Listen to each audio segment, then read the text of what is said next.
Você tem dificuldade em ler a Bíblia? Então vem comigo. Eu sou Tatiele e no capítulo a capítulo a gente vai um passo de cada vez. Hoje nós vamos ler Tiago 3. Meus irmãos, não sejam muitos de vocês mestres na igreja, pois nós mestres, os que ensinamos, seremos julgados com maior rigor do que os outros. Todos nós cometemos erros.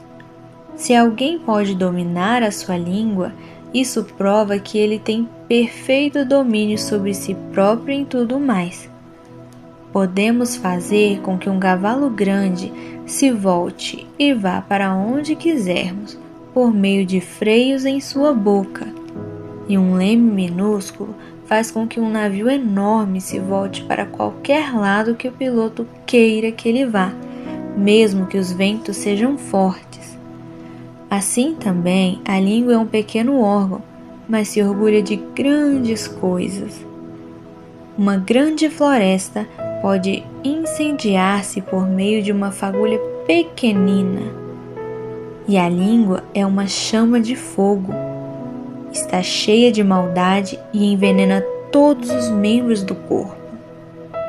E é o próprio inferno que ateia fogo à língua, que pode transformar toda a nossa vida numa chama ardente de destruição e desastre. Os homens têm domesticado ou podem domesticar qualquer espécie de animal ou ave que tem vida, e qualquer réptil e criatura do mar.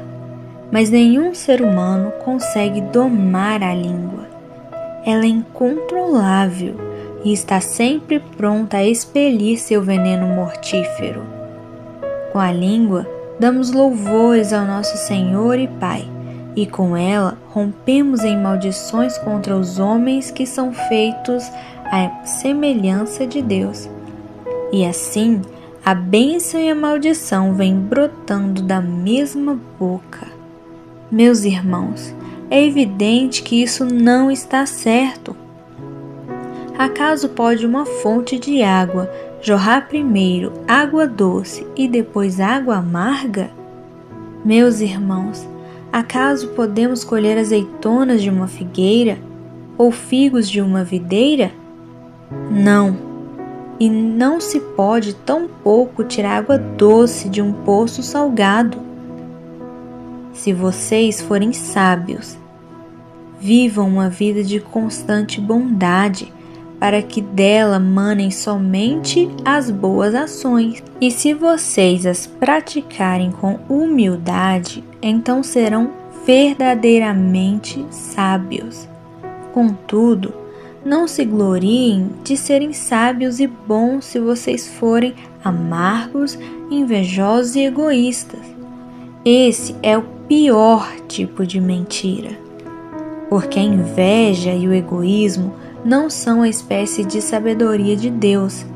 Essas coisas são terrenas, materiais e demoníacas. Onde houver inveja ou ambições egoístas, aí haverá desordem e todos os males.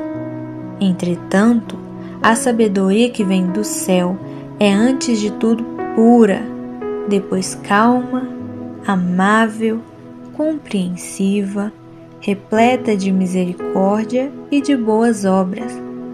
É cheia de bons frutos, não trata os outros pela aparência e é sincera. E todos aqueles que são pacificadores plantarão sementes de paz e colherão o fruto da justiça. Tiago 3 nos ensina sobre o poder das nossas palavras. A língua, mesmo pequena, pode causar grandes impactos, tanto para o bem quanto para o mal. Por isso, somos chamados a controlar o que falamos e buscar uma sabedoria que vem de Deus, que é marcada pela paz, humildade e amor. O que mais me chamou a atenção nesse capítulo foi o contraste entre bem dizer a Deus e ao mesmo tempo falar mal das pessoas. Isso nos confronta a viver uma fé coerente também nas palavras. Então hoje, pensa nisso. Será que aquilo que eu falo tem refletido o coração de Deus? Esse foi o capítulo a capítulo de hoje. Se isso falou com você, me acompanhe amanhã. A gente segue junto, um capítulo de cada vez.